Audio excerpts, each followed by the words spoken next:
It's your girl Ilana, the only Ilana. If you're new here, warm welcomes to you to my channel. Thank you so much for tuning in today. If you haven't already, I'm choking on my own saliva, girl. If you haven't already subscribed to the channel, go ahead and hit the red button down below. Subscribe to the Self Care and Beauty Gang. We would love to have you. I would love to have you. Hope you're doing great today. But let me tell you what today is. You could probably already guessed. That's right. It's an update on Invisalign.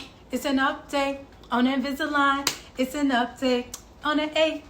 It's an update on Invisalign, baby. What? Can you guess it? Can you do the TikTok that I'm doing? What song is it? Can you guess it? Put it in the comments if you know it. Okay, I'm done. Let's get into it. Today's update is going to be an update on a couple weeks. I'm going to start combining them. That's why I've been waiting to post, but I'm going to start combining the weeks, and I'll explain why things have been changing with my teeth. So it only makes sense for me to combine the videos now, but let's get into this video. So today's video is going to be an update on weeks number 10 and 11.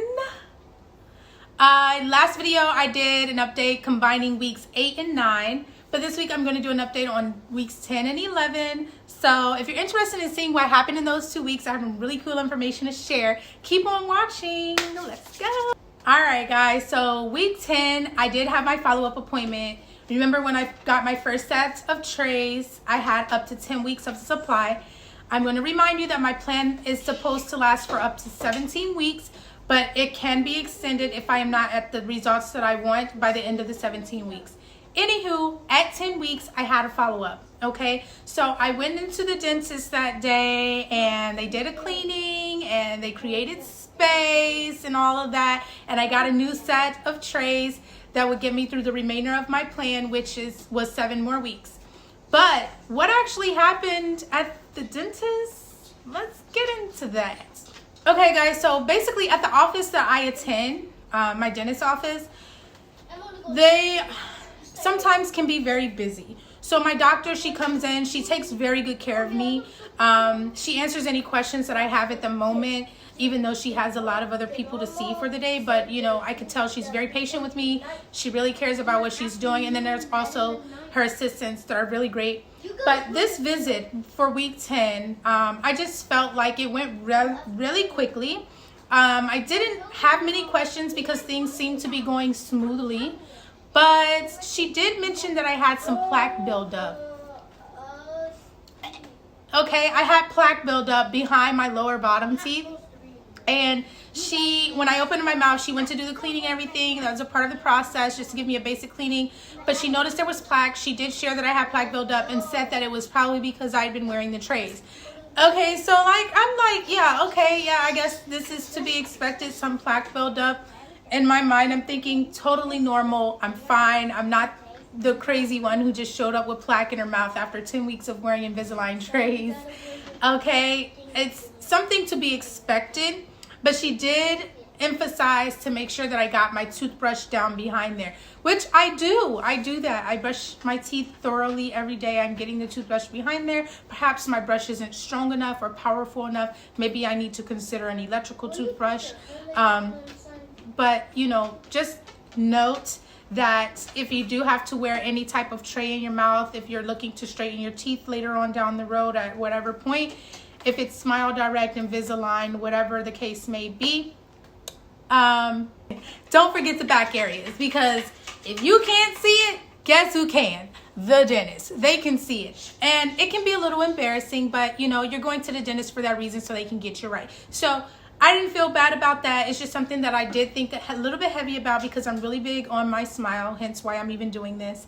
So I just want to make sure I'm doing things right and sharing everything with you guys as I am experiencing them. So just take a quick note on that. And I do want to apologize for whatever background noise. I have my kids over here hanging out in the area where I'm filming today. So if you hear a little bit of noise, just know that it's them. So I apologize for that. But here's a fun fact that I am really excited to share. So the one thing that really caught my attention during this process was the spacing that was created. Now, spacing is to be created, I guess, to help the dentist have more work to room to work with. But I didn't know that until after it happened. And I was a little, not disappointed. I can't think, my vocabulary today is not coming to me. But how did I feel? Scared. I was nervous. So you know how I already shared with you all in the beginning of this whole journey that spacing was created, and then I went to my follow-up and they created more space, and I'm like, that you're using this phrase, space. They're creating space. And I explained how they created space at the beginning of my journey. So please just go back and watch the videos. If you haven't and you're interested in knowing, I'll briefly explain. It's just where they file in between the teeth to you know, give space in between them. However, let's get to the juice. So this time when they created space, I just felt like my teeth were over space. And so I'm laying in the chair, right? And the dentist reaches over for a tool. She's like, I'm going to create some space. Now, mind you, she's following instructions from someone else, like a third party that actually sent her my trays. So that's what they do. The dentist, they examine your mouth, they clean it, and they send off your examinations to a third party, and the third party sends over the Invisalign trays, and they leave instructions on what they should be doing per patient depending on the situation of their mouth, their teeth specifically. So each patient is basically, the treatment is special for each patient. For me, apparently, they had to create space, not once, but twice. When I was on the second time of getting my space created, I just felt very scared. I wasn't sure if this was something that I signed up for. I'm laying in the chair, girl, and when I tell you, the dentist reached over and grabbed their tool. I got drilling going on. They're using like several things to create space.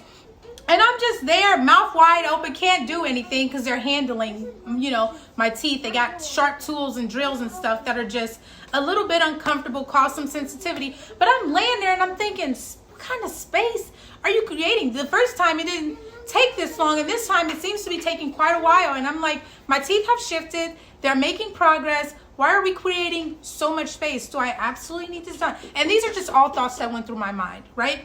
So anyway, they finished up. I let them do what they had to do. She had to jet pretty quickly. She's like, how are you feeling? How's everything? She gave me my new set of trays for the 10th week to pop in fresh that day. And so I did. I didn't have questions because I'm like, you did your part. I know that I've been seeing progress. Everything is cool. I'm happy. I've been seeing progress. But I'm walking out of the dentist's office like, what does the space look like? Because I didn't get to look in the mirror. I didn't get to see it after they were done. It just all happened so fast. I get in the car, y'all, and I popped out those trays, okay? I put them in my little container.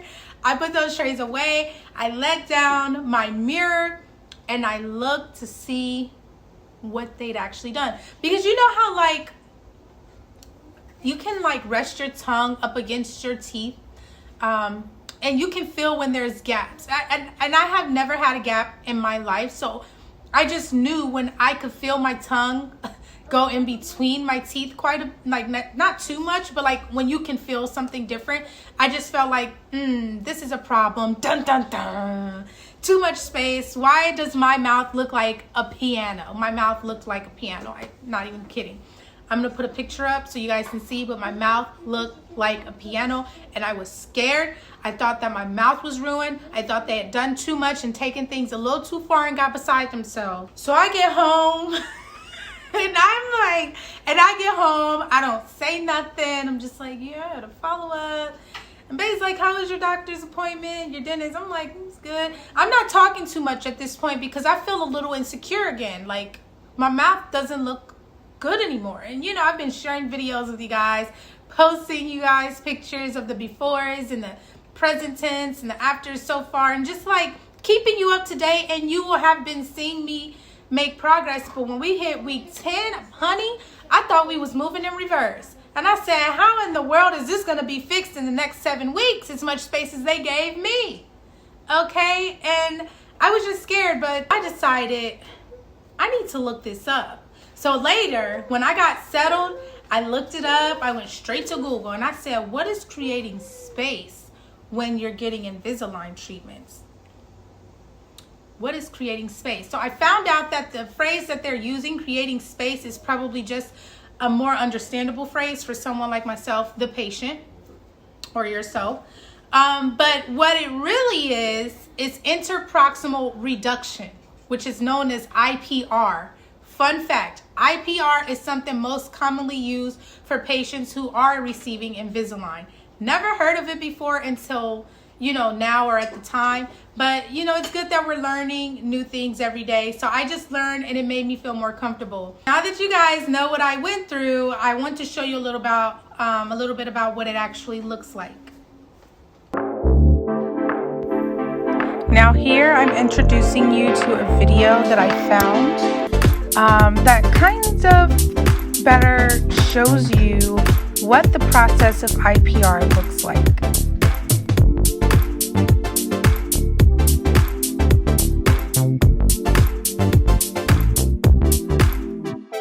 Now this dentist is using what they call abrasive strips.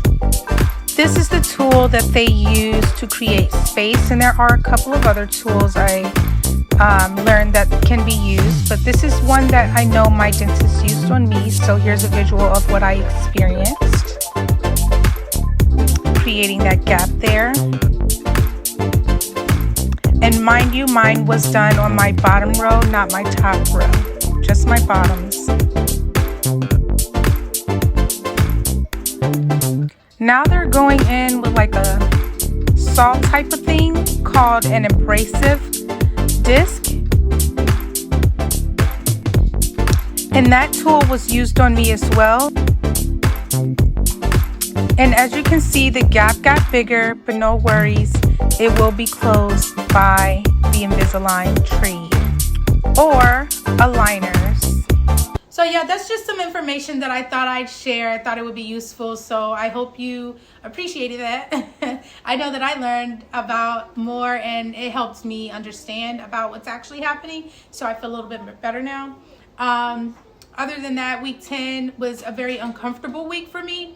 Nonetheless, there was sensitivity within my teeth because of the spacing that was created, and also having a new set of trays in as well was painful, but that did get better over time, as it usually does. But that's all for week 10. Pretty crazy, right?